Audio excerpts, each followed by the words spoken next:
gudeg di sana, udah makan krecek, makan apa lagi di sana? Yang khas juga, yang serba manis. Pokoknya di sana makan bakso aja manis, seblak manis, itu Jogja. Sayur asem, ada orang Jogja seblak yang manis. Itu bedanya orang yang sudah sampai dengan orang yang sedang berjalan. Nah, yang dimaksud yunfik di sini mendermakan bukan menyebarkan harta saja, tapi mendermakan pengetahuannya, menginfakkan pengalaman ruhaninya kepada orang lain.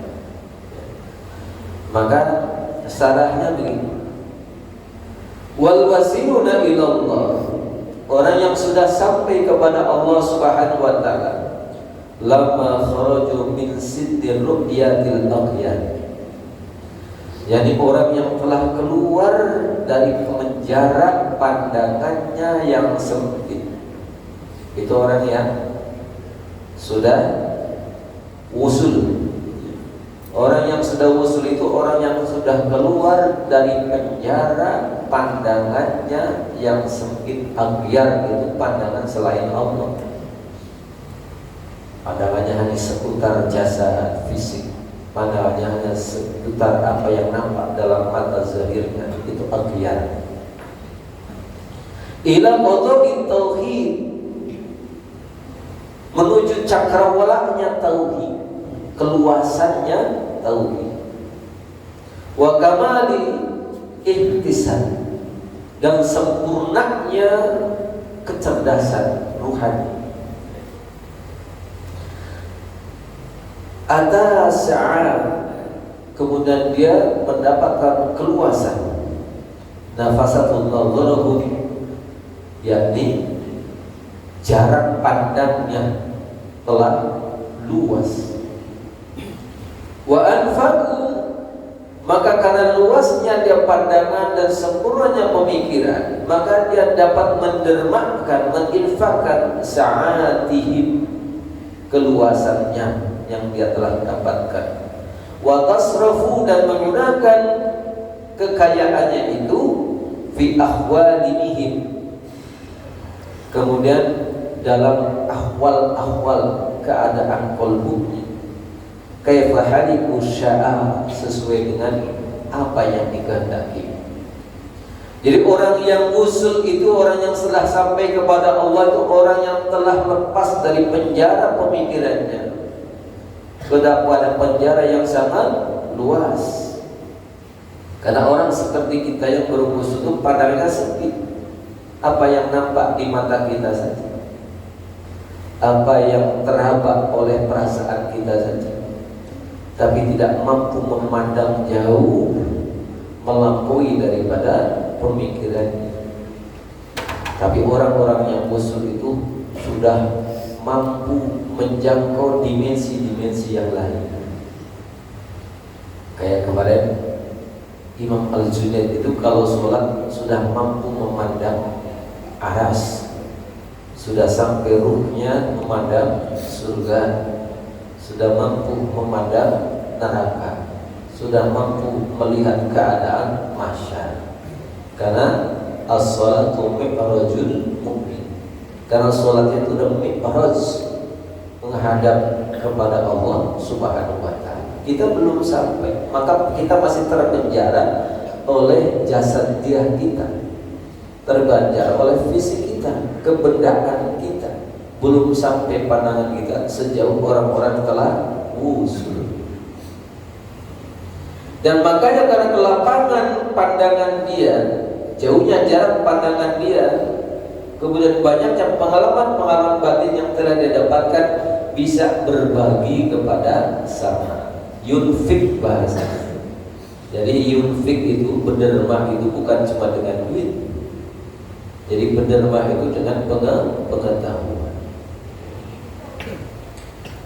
Kemudian yang kedua, yang sairun, yakni orang yang belum sampai, atau disebut wasalikin, orang sedang menempuhi jalan. Wasalikina ilaihi, orang yang menempuh jalan menuju Allah Subhanahu wa taala, maqdurun, terbatas, alaihim, atas mereka, fi arzakil ulum, daripada rizki-rizki pengetahuan. Jadi ilmu itu disebut rizki juga. Wal fahum, dan kepahamannya, mahbusun, terbelenggu, tertahan. Jadi pengetahuannya itu, kepahamannya itu tertahan, fimat yakil khayalat, terbatas kepada interpretasinya, karena dia tidak mendapatkan ilham yang luas. Maka ketika dia mempelajari satu ilmu, hanya hayalat atau interpretasi pribadi. Wadusum, dan dengan apa yang ia baca. Jadi tidak, pengetahuan itu tidak arif billah, tidak dalam panduan Allah untuk memperkenalkan kelapangan, keluasan keilmuannya, tapi sebatas apa yang diinterpretasikan dari pengetahuannya dan dari apa yang dibaca. Yunfik, maka dia hanya bisa berinfak, menderma, bima atahum, dengan apa yang telah diberikan kepadanya. Beda min rizkil ma'lumi, antara rizki pengetahuannya, al-muqaddar, yang terbatas, al-mudoyak yang sempit. Jadi perbedaan orang yang ketika masih salikin, masih dalam perjalanan, masih dalam menempuh jalan-jalan menuju mengenal Allah itu, masih sempit, masih terbelenggu pikirannya, sebatas apa yang dipandang, sebatas apa yang dibaca. Jadi pengetahuan itu karena kita mendengar, pengetahuannya kita hanya baca dari kitab, tidak luas. Maka bila pun dia berbagi kepada orang, mengajarkan kepada orang pun terbatas, tidak seluas orang yang sudah sampai usul, sudah sampai kepada Allah Subhanahu wa taala. Itu enggak pusing menceritakannya. Kita ilustrasikan. Ibarat orang, ibu pernah ke Australia?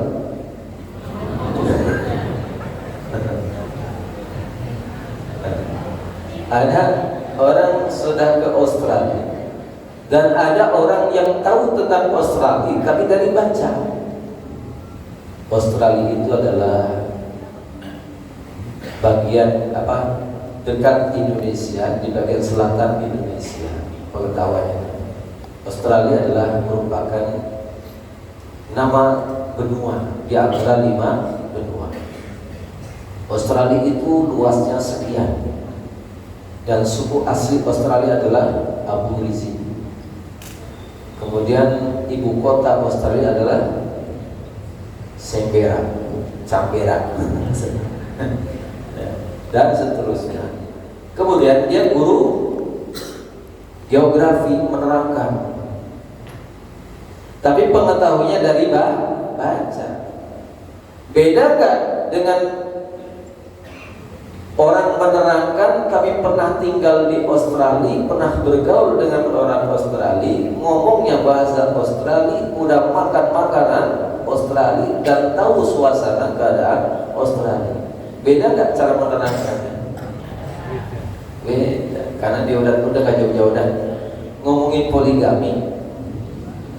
Gus Jafar fasih bener nerangin poligami. Pokoknya namanya poligami itu harus adil. Ya, kalau beli mangga sekilo, yang satu juga belikan sekilo. Kalau beli baju merah, belikan yang satu juga baju merah. Tapi belum pernah praktek, teori doang, Dan gak usah bahas poligami deh, suka ada. Orang yang bujangan dengan orang yang menikah, menerangkan tentang malam pengantin baru. Yang belum menikah masih mereka-reka bahwa pengantin baru indah, begini begitu. Sedangkan orang yang sudah nikah udah ngerasain. Beda gak? Ya beda.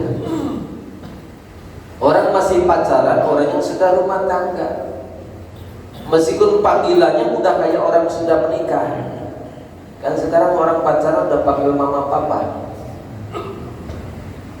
Ada juga sardi sekarang. Yang awalnya akhi ukhti. Lama-lama abi uni, masih pacaran. Makanya itu namanya pacaran. Bahasanya pakai bahasa Arab, bukan sardi pacarannya gitu. Nah, sekarang begitu. Udah panggil umi, abi, panggilannya udah sama seperti orang menikah, tapi belum menikah, tetap beda. Karena belum merasakan pahit getirnya pernikahan, belum merasakan bagaimana rumah tangga yang sebenarnya, belum pernah merasakan sifat asli pasangannya. Kan kalau masih pacaran masih jaga image ya. Bapaknya kalau datang masih wangi, masih bajunya rapi, ngomongnya masih ditata, datangnya tuh masih bawa martabak, ya. Lagi ngobrol, kain ketut juga ditahan. Coba sekarang bapaknya, bentar, brek. Udah gak jaga image lagi. Nah, maka orang yang sudah berumah tangga sudah dapat menceritakan, meskipun sedikit yang diceritakan, tapi paham. Dibanding orang yang belum berumah tangga, masih teori panjang lebar, tapi gak ada isinya. Karena tadi masih dengan terbatas khayalan, masih terbatas interpretasi. Karena belum merasakan, baru mendengar atau baru melihat, belum persis seperti apa yang dirasakan. Seperti mertua yang pengen tahu malam pertama anaknya. Kan zaman dulu seperti itu, diintip, didengerin gitu. Nah, ya zaman dulu tuh kan belum tembok, masih pilih, jadi kedengeran. Ngintip anaknya malam malam pertamanya gimana? Kebetulan itu cewek lagi sakit gigi. Didengerin, aduh pelan-pelan sakit. Apa pendapat ibunya mertua? Kasar juga mainnya. Karena hanya dengar pelan-pelan sakit. Aduh sakit, jangan digoyang-goyang. Digoyang. Padahal yang digoyang apa tuh? Ada berdarah. Kasar banget ini mantu katanya. Habis berdarah. Yaudah tuh dicabut aja. Jangan dicabut.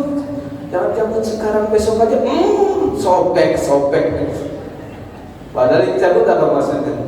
Nah itu kenapa? Hanya mendengar, tidak mempraktekkan, tidak tahu yang sebenarnya. Itu begitu istilahnya.